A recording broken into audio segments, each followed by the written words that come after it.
the first thing everyone says is that you're the hardest worker they've been around, that you just grind it out from a ball standpoint and from a recruiting standpoint. Where does that passion or that desire to work that hard come from? When you demand a lot, then you better be leading by example as far as when you report to work, when you leave, how prepared you are. When we go out to the field, even if it's just a walkthrough, I want that thing absolutely dialed. Who's the one guy that stands out to you that's the biggest freak of them all? Coaching Myles Garrett was awesome. When I came to Alabama, I changed a certain way. We ran a pass rush game, and then you go to the National Football League, you coach a guy like Myles Garrett, and maybe that doesn't exactly make sense because that individual can cover 6 yards in 2 steps when the average individual doesn't. Day one, defensive unit meeting for training camp. What's the defensive culture, the fundamentals, the foundation that you're telling the unit? I want to attack and dominate my box for 6 seconds of hell and own my job, whatever that be. We want to play from point A to point B as fast and as violent as possible. Next up. Today's episode is brought to you by Ekron Athletics. Listen, you guys know I was an injury-prone player during my playing career. Felt like I was hurt having surgery every other season. Looking back on it, I wasn't recovering the right way. So now in my post-playing career, I made it a mission to figure out how to recover best. And that's when I found Ekron Athletics. Their B37S percussion massage gun, this thing right here, has changed the way I recover after big workouts. I wish I had this thing when I was playing. It was named the best overall massage gun by GQ, Sports Illustrated, and other trusted publications. I'm telling you, every player and athlete out there should be using this thing to recover after workouts and games and to get loose before games and practices. And even if you're not playing sports and using it before the gym and after the gym, I use it when I'm sitting at home watching college football every Saturday. When this thing is beautiful, I love it. I take it with me everywhere I go, even on the road when I travel. Oh, and the B37S massage gun is not just about a quick fix. It's got a long battery life and it comes with a lifetime warranty guaranteeing this thing lasts much longer than my football career did. Whether you're a current athlete, a former athlete, or just an everyday person trying to stay in shape, you need to try the B37S percussion gun from Ekron Athletics. Go to ekronathletics.com today and start recovering faster and moving easier. That's Ekron Athletics, and use promo code NEXTUP for 25%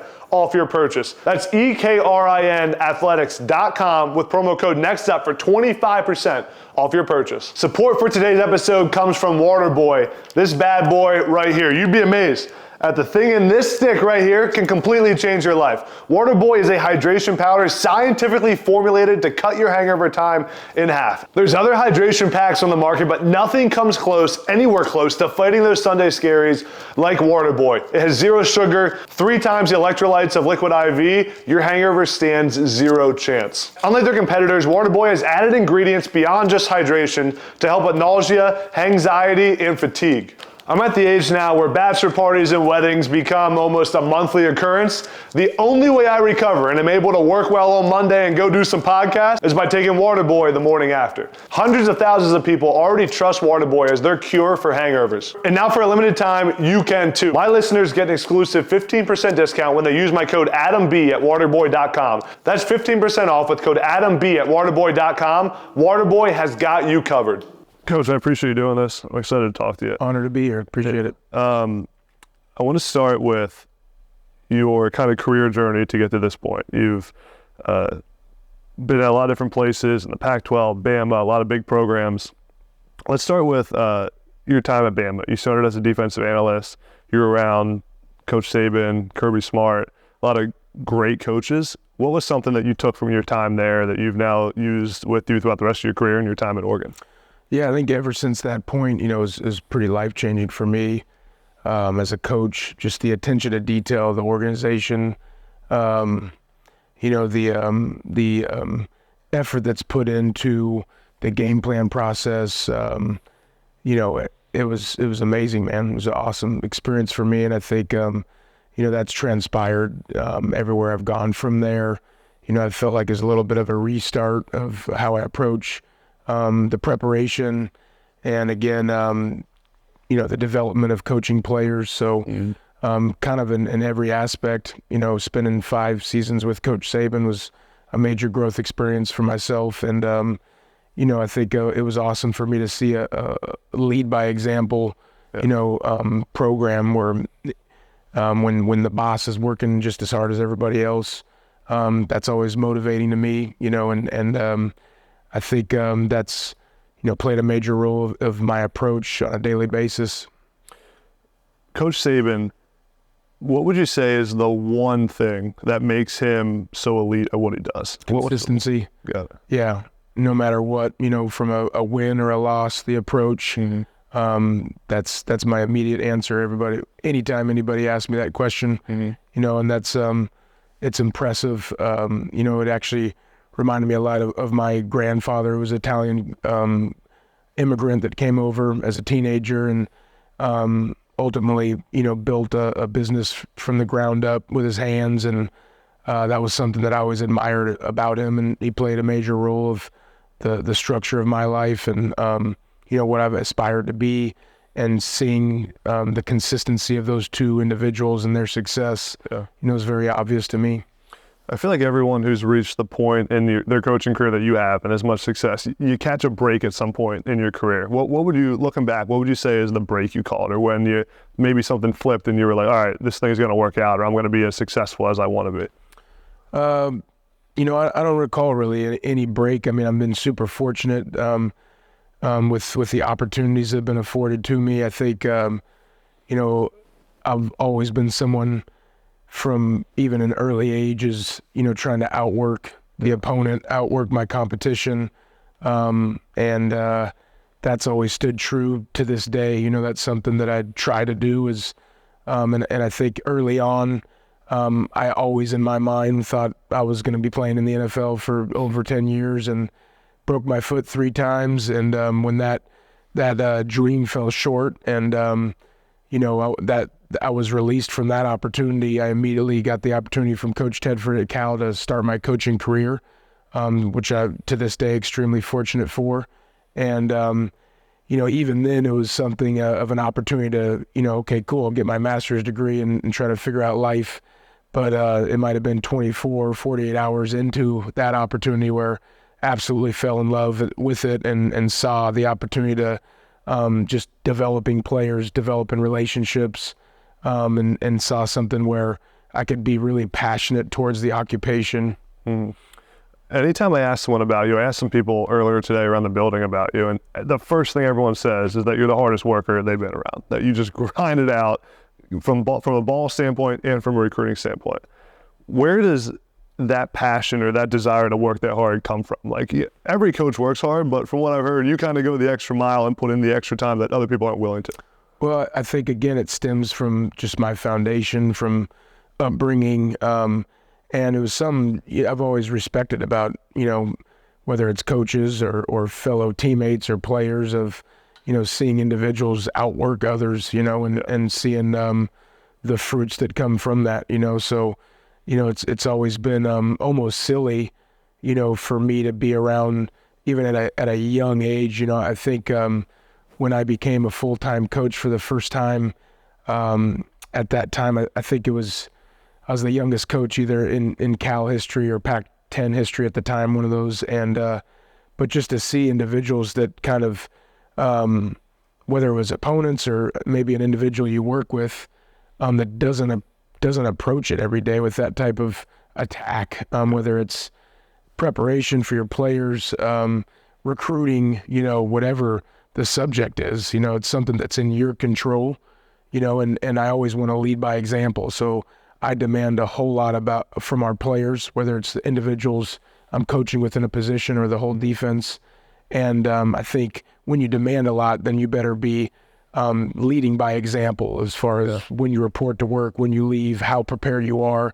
When we go out to the field, even if it's just a walkthrough, I want that thing absolutely dialed. I want every single detail to go in there and have the players, feel like all questions are answered before they even go out there. Yeah. You've been around a lot of freaks in your career at the different stops. I have a list here of Fitzpatrick, Reuben Foster, Josh Allen, Darren Payne. There's a lot. The list is a lot longer than that. Who's the one guy that stands out to you that's the biggest freak of them all, that was the biggest specimen that you ever coached? Yeah, I mean, coaching Myles Garrett was awesome.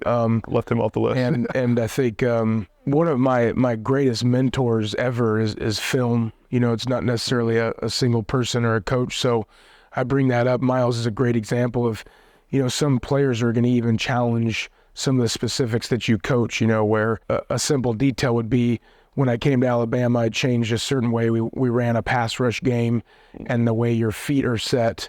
And then you go to the National Football League, you coach a guy like Myles Garrett, and maybe that doesn't exactly make sense because that individual can cover 6 yards in 2 steps when the average individual doesn't, So I think studying just human mechanics and film has really helped me grow and how I approach and coach. So, but, that would be one that stands out, and a couple other names that you didn't, mention. Even back in my early career at Cal, Cameron Jordan, someone that's still playing today and producing at the level he is.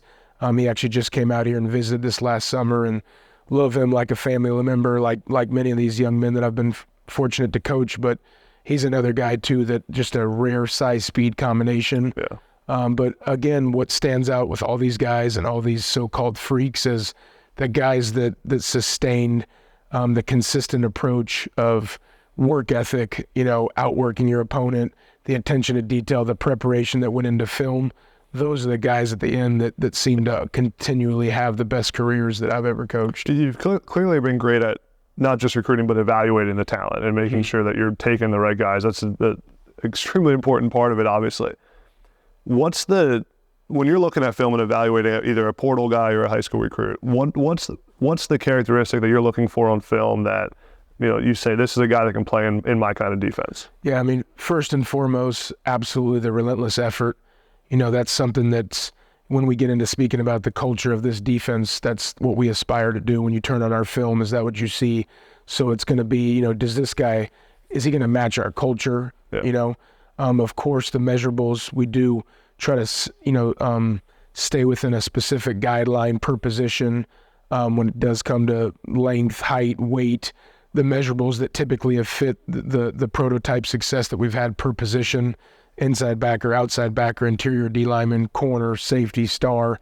So I think all those things together, I want to know as much as I can about the young man off the field too, what makes him tick, what his work ethic is like, what his approach is like, the mental part of the game.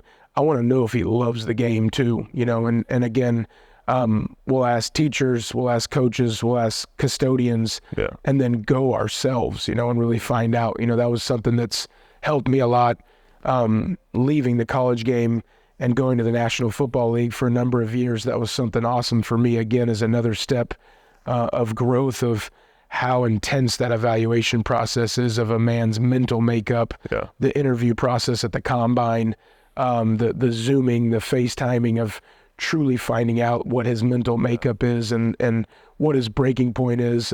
Has he dealt with some adversity, in his past life that's possibly transpired to now his approach on the field? These are all important things because ultimately I think when you make those really tough decisions, whether going on an individual for a full ride scholarship or not, or taking one individual over another, those are the things when height, weight, measurables, talent, 40-time jumping is pretty much equivalent, then what's going to be, what's going to be the factor that causes you to take it one individual over another, just like it was in the draft process. So, from an evaluation standpoint, when it comes to length and athleticism versus, I always think of the example of you get the corner who's 6'2", long arms.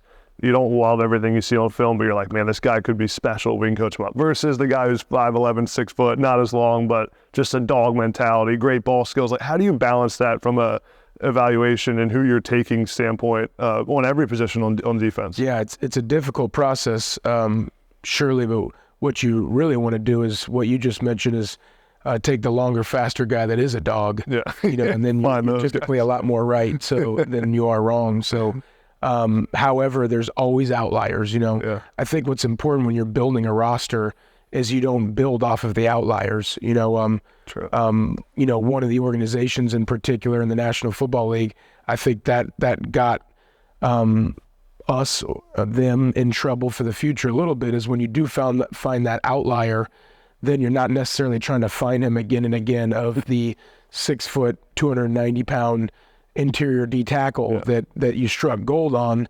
Well, you start going 3, 4, 5 times on that, and you start creating a roster where if they don't have the same mental makeup that that one individual had, now you're maybe looking for another job or just not doing as well as you want to. So I think that's important is being in position to do the proper homework and try to get the best of the best. And I think that's both physically and mentally. That's the guys that we're always going to try to build our roster up. Yeah. Before we get back to the pod, we got to talk about something super important.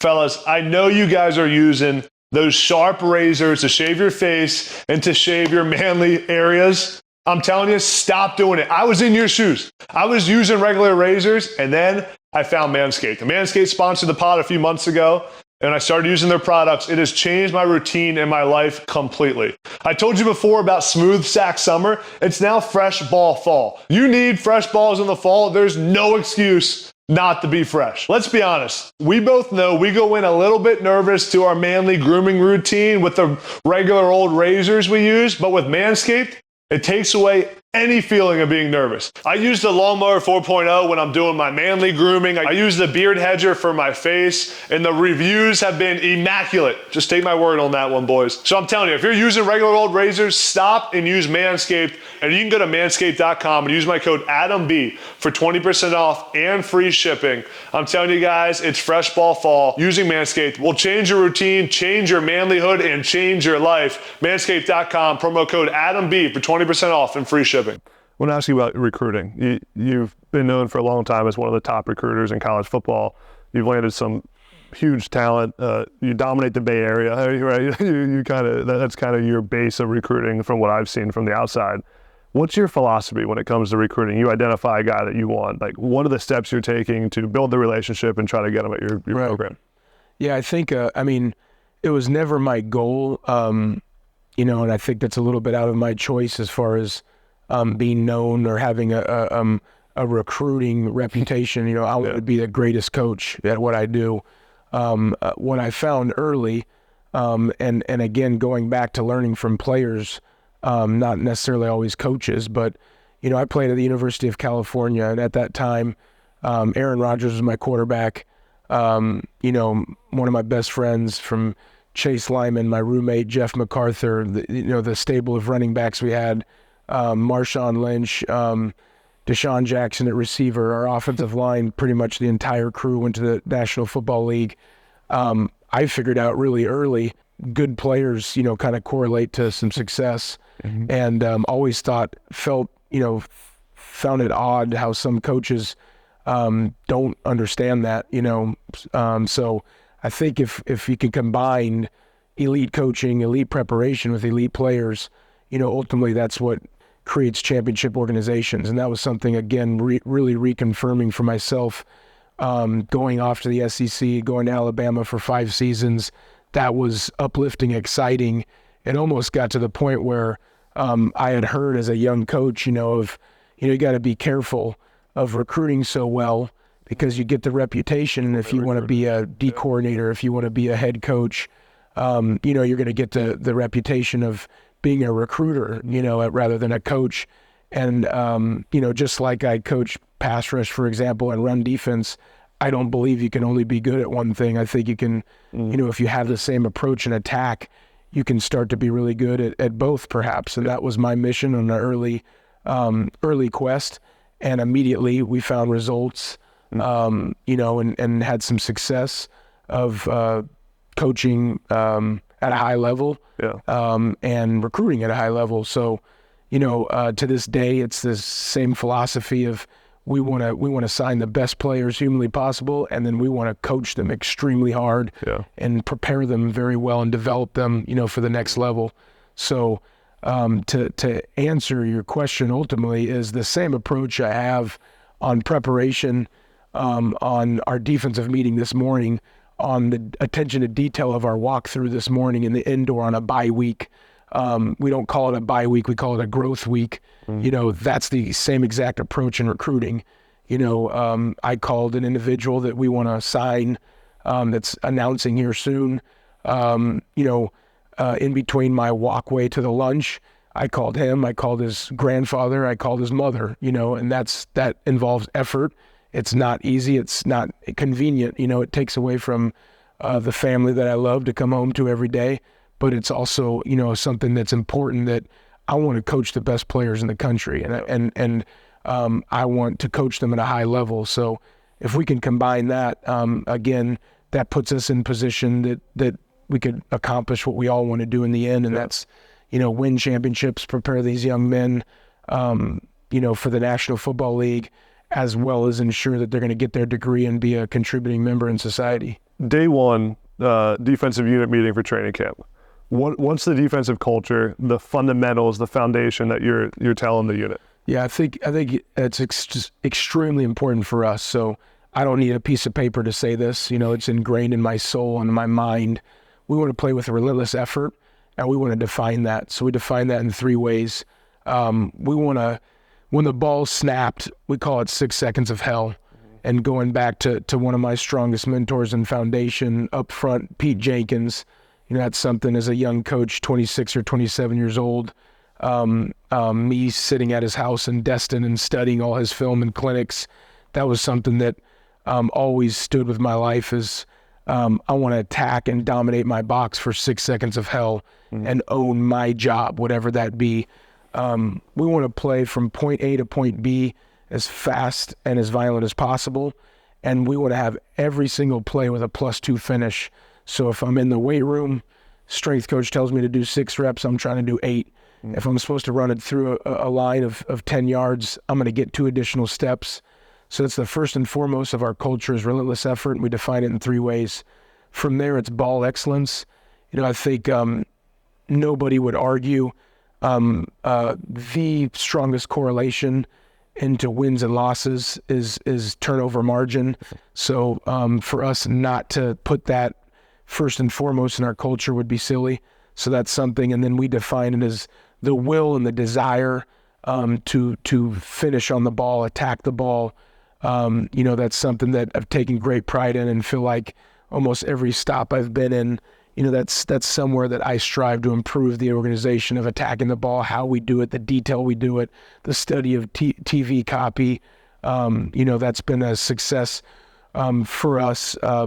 Some of the things, we could have improved a lot from last season, but that was something of being top 10 in the country and continuing that this season. And then the third part of it, and if you will, it's kind of 1A, 1B, 1C are all together on the same level as what we call the power of unit here, but basically playing for something bigger than just yourself, and playing for a brotherhood, and all the strongest mentors of mine, of Nick Saban and Kirby Smart and Dan Quinn, and the individuals that I've been blessed to coach with and play a major role in my life and my coaching career.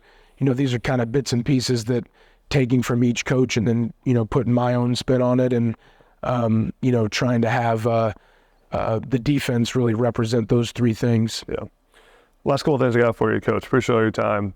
As a defensive play caller, how do you balance risk when it comes to big moments in the game? I was watching the Duke Notre Dame game, and there was a bunch of talk on social media with like the analyst media world of they were bringing pressure, and then the biggest moment of the game they played drop 8. And it's like, why do you do that? Right. So like, how do you balance that as a play caller when you're bringing the house, when you're bringing pressure, and when you're playing coverage? Yeah, I think it's every individual game is its own entity. So I think it's not rising to the occasion, but sticking to your preparation.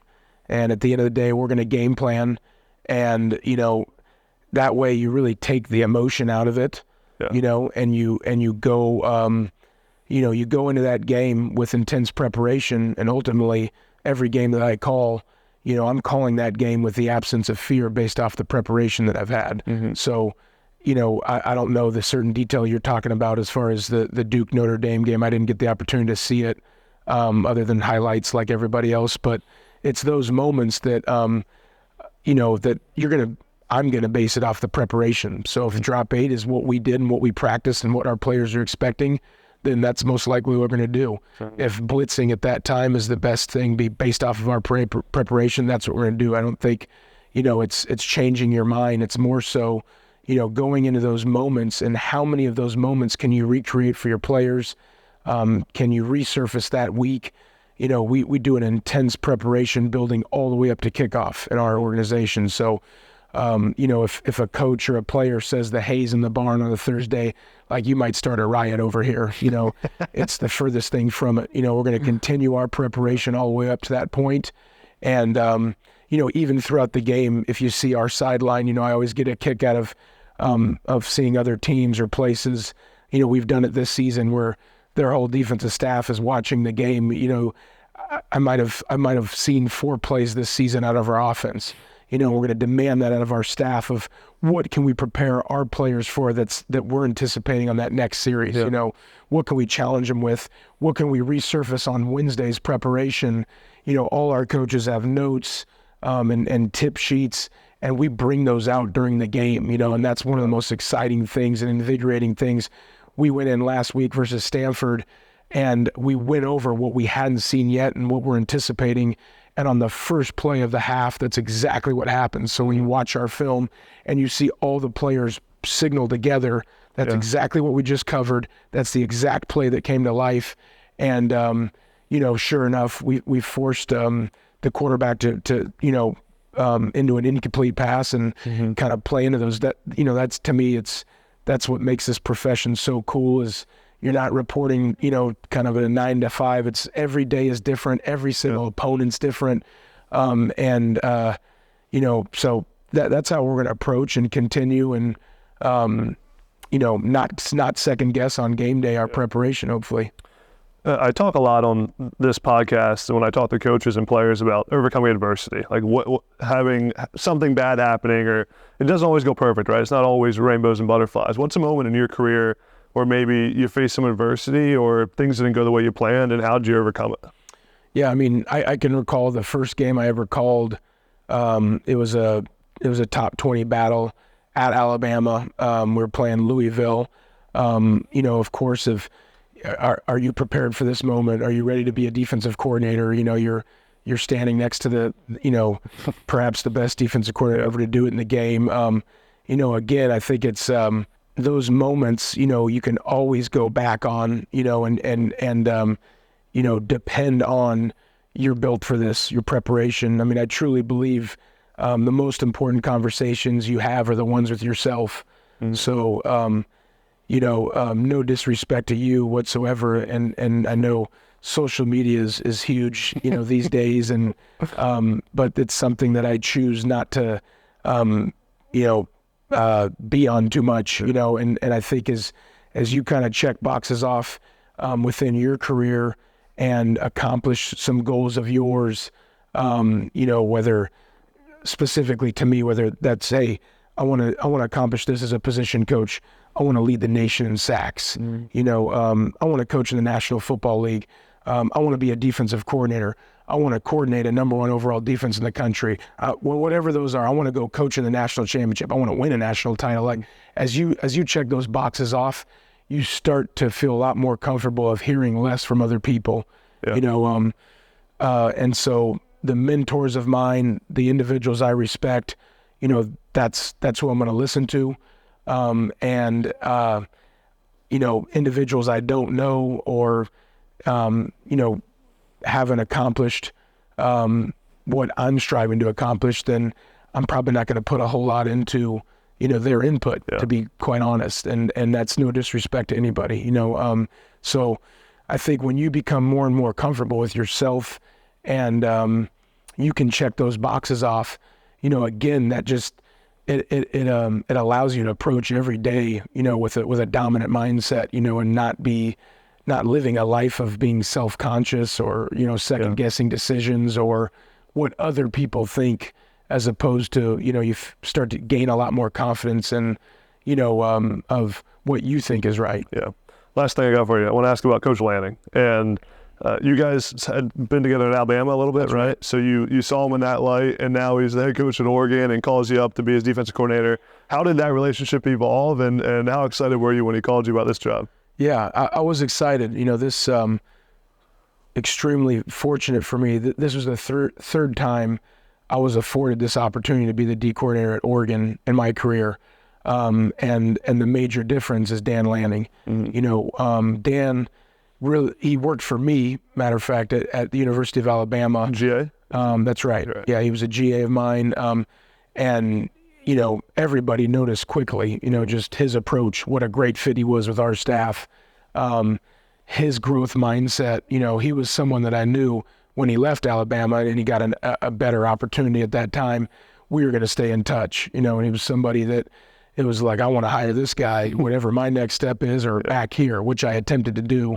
And so shortly after that, Coach Saban agreed, and we tried to hire Dan as a full-time staff member at Alabama, knowing we were going to have some movement. We were actually preparing for a national title. We were in the semifinal game against Clemson, and Georgia was playing against Oklahoma. And whether Kirby got wind of it, because Dan wasn't self-promoting himself, and we were literally going to hire Dan right after the national title game. So we were playing Georgia, and I checked in with him about that Tuesday or Wednesday, and Kirby had already stole him to Georgia. He was there, in some aspect working for them. I'm not too sure if that was even legal, so we have to look into that with Kirby. But he was already there, so no. And so he was there on his own will, getting ready. And so, he was almost apologetic, like I didn't know what to do. And there was basically, felt like there was something for sure here as opposed to what you guys, were most likely going to do. And we stuck in strong contact after that. Even when I went to the National Football League, we would constantly do things like Zoom and jump on things and talk about some coverage concepts and pressure concepts. And, we just stuck in pretty solid contact there. And then sure enough, I was sitting in my office in Jacksonville, had a really good thing going there in Jacksonville, and had some other opportunities with some other organizations as that year was concluding. And Dan had asked if I had some interest in coming here. And when I told my wife that, she kind of knew within 30 minutes, probably like, okay, we're probably moving back to college football, and just knowing my respect level of Dan. But again, going back into that growth mindset aspect of the game and coming here, and then even he's exceeded my expectations of what he's done here, and so much more from a defensive standpoint, but his approach to the offense, the special teams, the connection of the team, how strong and important culture is to him off the field. It's been an awesome experience, and it's really cool to see just our immediate success, but also acknowledgement of continuing the things that we can all improve. Yeah, cool. Well, I appreciate it, Coach. It was great talking to you. Absolutely. Congrats on all the success. I'm excited to see what you guys do the rest of the year. We're just getting started, man. Thanks, Coach. Appreciate it, man. All right, brother. Thank you. Have a good one.